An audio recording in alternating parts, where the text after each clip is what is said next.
Muito obrigado por escolher o Ministério de Vídeo e Áudio do Templo Batista Maranata. Depois de ouvir esta mensagem, visite o nosso site www.tbm.org.br. Nossa igreja oferece discipulado cristão, instituto bíblico e muitas oportunidades para o seu crescimento espiritual. Que Deus o abençoe. Maranata, ora vem, Senhor Jesus.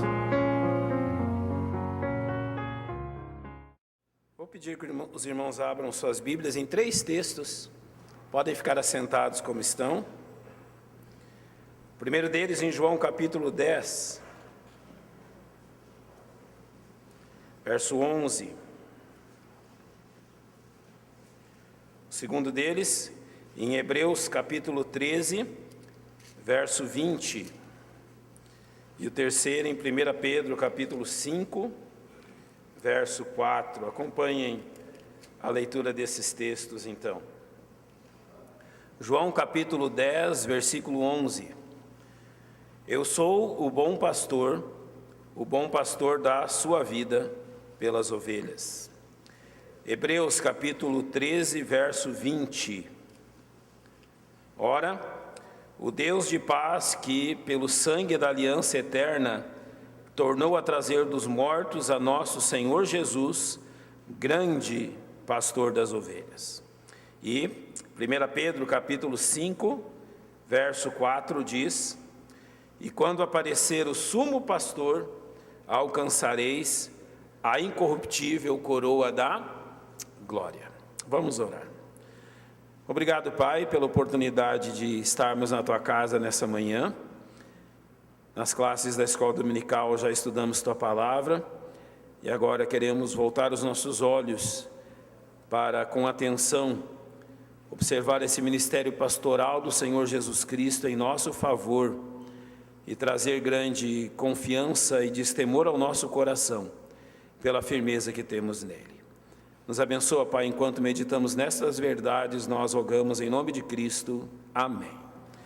Vamos começar por João capítulo 10, versículo 11. A primeira expressão que a Bíblia usa a respeito de Jesus Cristo como nosso pastor é a expressão o bom pastor.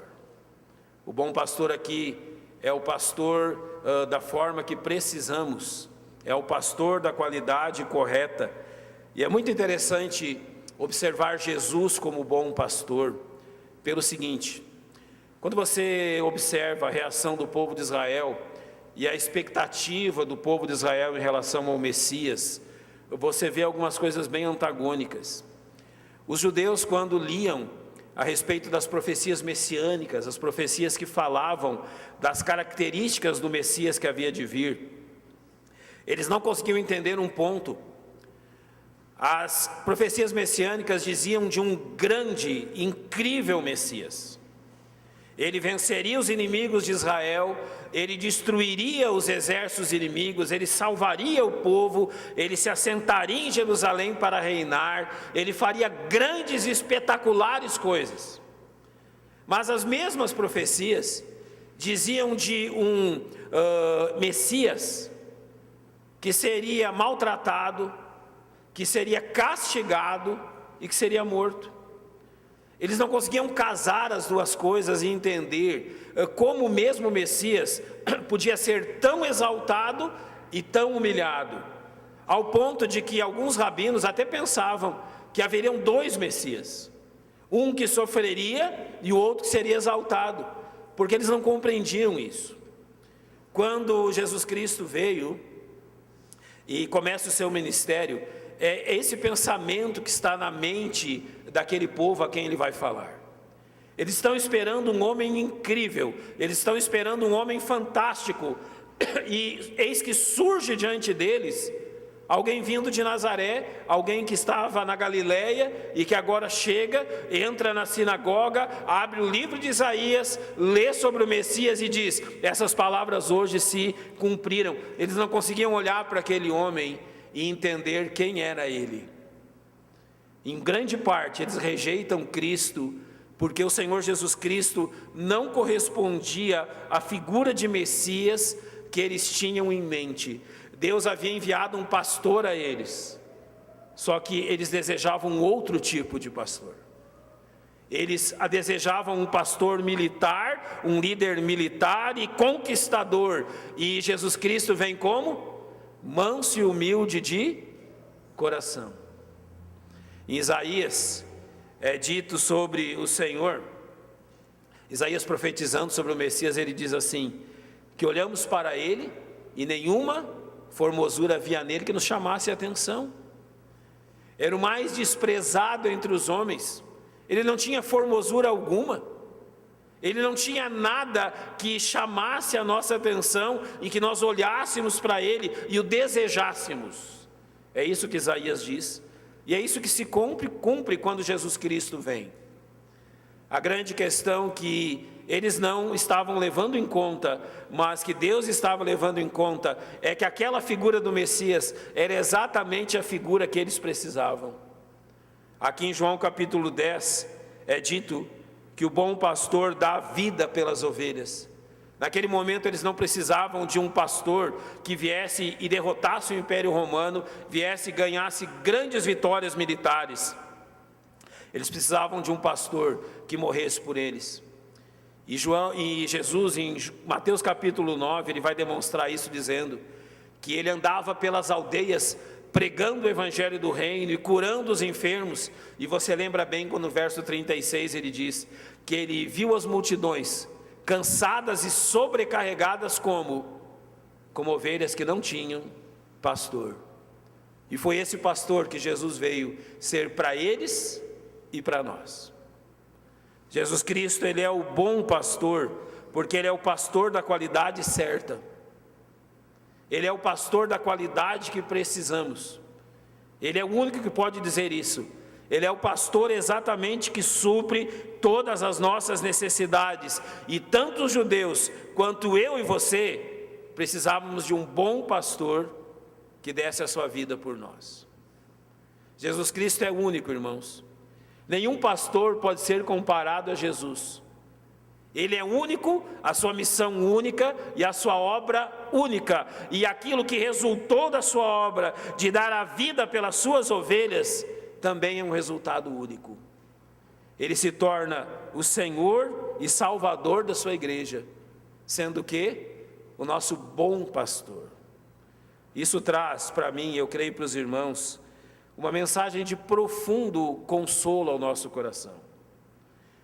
Vocês estão vendo o que acontece com o nosso mundo, tudo aquilo que se dá, as guerras, mortes, enfermidades, questões de tragédias de toda forma. Às vezes nós pensamos onde o nosso mundo acabará, ou como será a nossa vida daqui a alguns anos. Nos preocupamos com os nossos filhos, pensamos no que o mundo reservará aos nossos netos, pensamos em que tipo de vida eles herdarão e que tipo de mundo eles herdarão. A palavra de Deus tem um consolo e uma notícia preciosa para todos nós. Todos aqueles que seguem o bom pastor jamais serão desamparados. Creia nisso.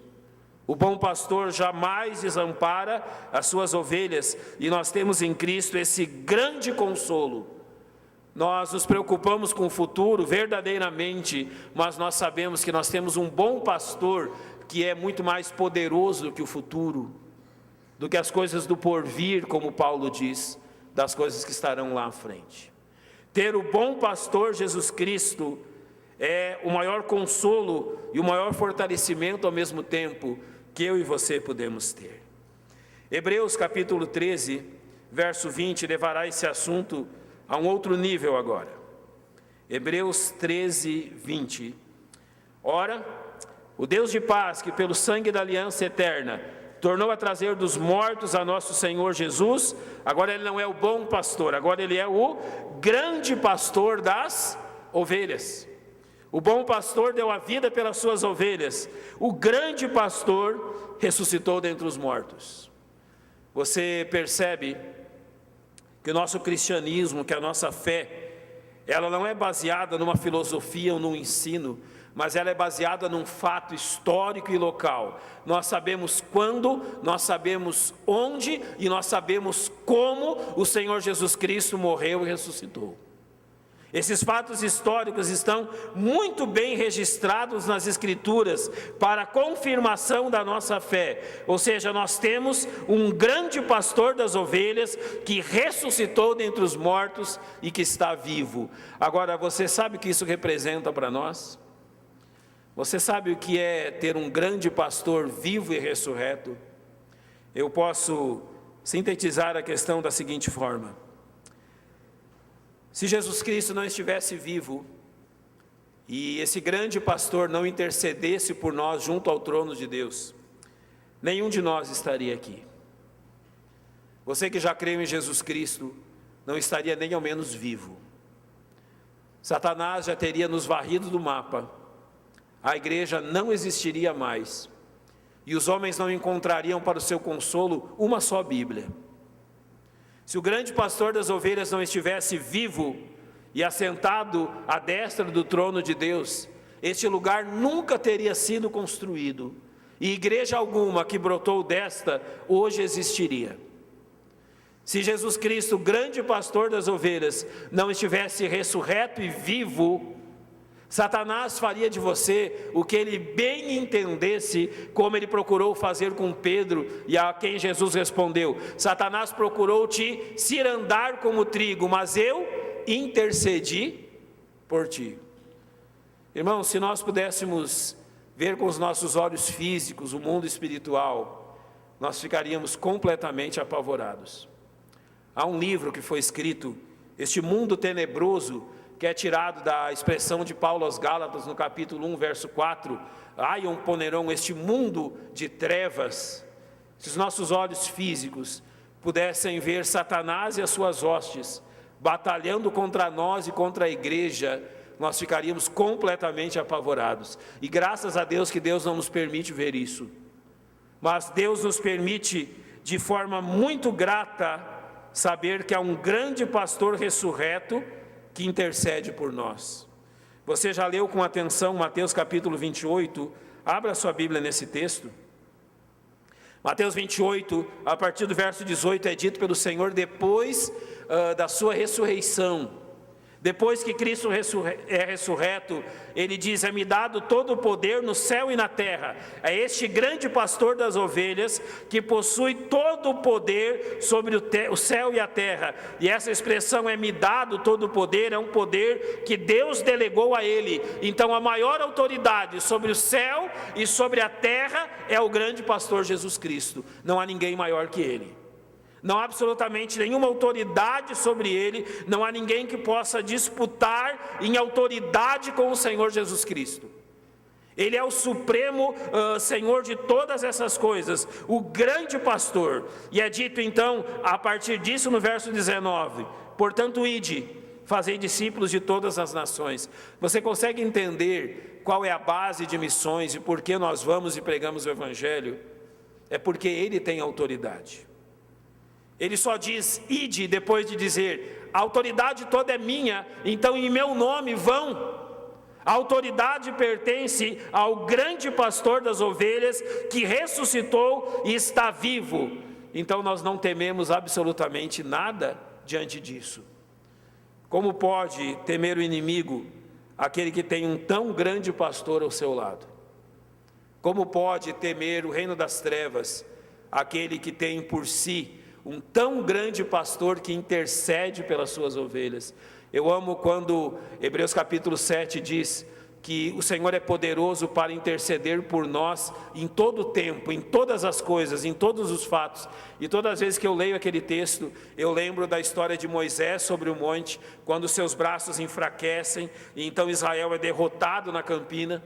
Mas dois bons homens vêm e erguem os braços de Moisés, e as mãos deles estão viradas e postas sobre o povo de Israel, e enquanto as mãos de Moisés estão erguidas, o povo vence. E as mãos deles são mantidas erguidas, apesar da sua fraqueza e apesar da sua idade já avançada. Sabe, nós temos um grande pastor que ele tem as mãos erguidas intercedendo por nós, e há uma notícia maravilhosa aqui: as mãos dele jamais se cansarão. O Senhor não precisa que alguém venha ao lado dele e segure as suas mãos enquanto ele intercede por nós. Elas estão constantemente erguidas e intercedendo por nós junto ao trono de Deus. E essa é a razão de não sermos destruídos. Esta é a razão de Satanás não tirar a nossa vida e não destruir essa igreja. Nunca pense que essa igreja subsiste pelos homens que Deus colocou à frente dela. Nunca pense isso. Essa igreja subsiste porque há um grande pastor que intercede por ela e é o Senhor dela. Da mesma forma a sua vida. Eu dependo tanto dele quanto você. Eu dependo tanto dele para as questões do meu viver quanto você depende. E graças a Deus, porque Deus nos deu um grande pastor que está vivo e intercede por nós. Agora, 1 Pedro capítulo 5, verso 4, vai nos mostrar uma terceira faceta disso. E ela é tão importante quanto as duas anteriores. 1 Pedro capítulo 5, verso 4 diz: E quando aparecer o sumo pastor, alcançareis a incorruptível coroa da glória. Este sumo pastor. Lembra o que dissemos no início? Que quando o Messias veio, quando Jesus Cristo veio, as pessoas zombavam dele. As pessoas o ridicularizavam. Ele não era o homem que eles pensavam que ele seria. Quando Jesus chega na sinagoga, e a autoridade dele está no fato que ele era inatacável, irrepreensível. Não havia como repreender o Senhor Jesus, não havia pecado nele, essa era a sua autoridade. Mas sabe qual autoridade os homens buscavam? A autoridade de um rabino, de alguém que tivesse sido formado nas escolas da lei deles. Jesus não pertenceu a nenhuma escola. Ele chega, prega o evangelho e anuncia as boas novas àqueles homens, enquanto eles o desprezavam. Quando nós pregamos o evangelho no nosso tempo hoje, nós percebemos que a história não mudou, não é? Quantas pessoas percebem, quantas pessoas reprovam e zombam de Jesus Cristo. Uma das maiores honras que Deus me deu, e eu creio que o meu pai gostaria de ter ouvido isto, foi pregar uma mensagem evangelística no funeral dele. Ou seja, enquanto estava lá, estávamos velando e realizamos 2 cultos. No primeiro dos cultos, eu pude pregar e anunciar Jesus Cristo. Ou seja, anunciar o Salvador e dizer que a morte não nos derrota. A morte não é o fim das nossas vidas e nem o fim da nossa história, porque nós temos um supremo pastor. Sabe, ali haviam dezenas de familiares meus, alguns que eu não via há muitos anos, e muitos deles que eu sei que durante a sua vida zombam e renegam a Jesus Cristo. Assim como os meus familiares e amigos que estavam ali, vocês também têm dezenas e dezenas de pessoas assim. Eles zombam do fato que você crê no Supremo Pastor. Eles zombam do fato que você espera o Supremo Pastor que há de vir nos buscar. Eles zombam do fato que você depende dele. Há 2 textos maravilhosos nas Escrituras sobre isso. O primeiro deles é Filipenses capítulo 2. Ele começa dizendo que o Senhor não teve por usurpação o ser igual a Deus, mas esvaziou-se a si mesmo, e assumindo a forma de servo, humilhou-se a si mesmo, até onde? Até a morte de cruz. Ou seja, ali o Messias é humilhado até a sua morte na cruz. Mas você já leu como termina o texto? Ele diz que Deus lhe deu um nome que está acima de todo nome, o Senhor Jesus Cristo. Ninguém tem esse nome, só Ele. Apenas o Supremo Pastor é chamado de Senhor. Então o texto completa dizendo que toda língua confessará e todo joelho se dobrará diante dele. É isto. Este Supremo Pastor que as pessoas zombam e rejeitam, um dia todo mundo dobrará os seus joelhos diante dele, desejando ou não, aceitando ou não. É muito bom estar ao lado do Supremo Pastor, e principalmente quando lemos Mateus capítulo 24, Ele vai narrando toda a história da tribulação, os primeiros versículos, a primeira parte da tribulação, o verso 15, o meio da tribulação, depois os versos 16 até o verso 28, que acontecerá na segunda parte da tribulação. Então, no verso 29, 30 e 31 do capítulo 24 de Mateus, ele diz uma grande questão. Então, do céu surgirá quem? O Supremo Pastor. Ele primeiro conta toda a desgraça, mortandade e dor que acontecerá no mundo. Então ele conta como a história termina. Sabe como a história termina? Com o Supremo Pastor sendo glorificado sobre tudo e todos. Nós já sabemos o fim da história. Aquele bom pastor que morreu na cruz por nós, o grande pastor que intercede por nós, também é o Supremo Pastor que reinará e que nos levará com Ele. O grande consolo de saber que Jesus é tudo isso, é também saber que Ele é tudo isso para mim, e Ele é tudo isso para você.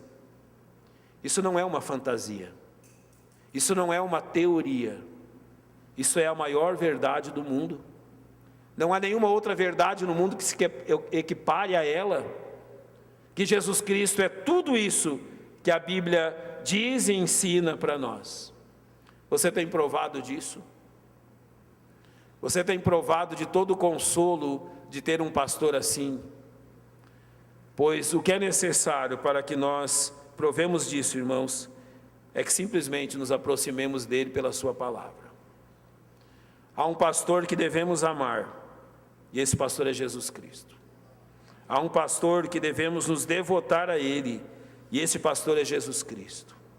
Há um pastor que devemos depender dEle, e esse pastor é Jesus Cristo. Há um pastor que é a razão de tudo isso que vivemos hoje, e esse pastor é Jesus Cristo. Então, toda a glória e toda a honra a Ele. Nós agradecemos a Deus por ter nos enviado um tão bom pastor, de acordo com as nossas necessidades. Vamos fechar os nossos olhos.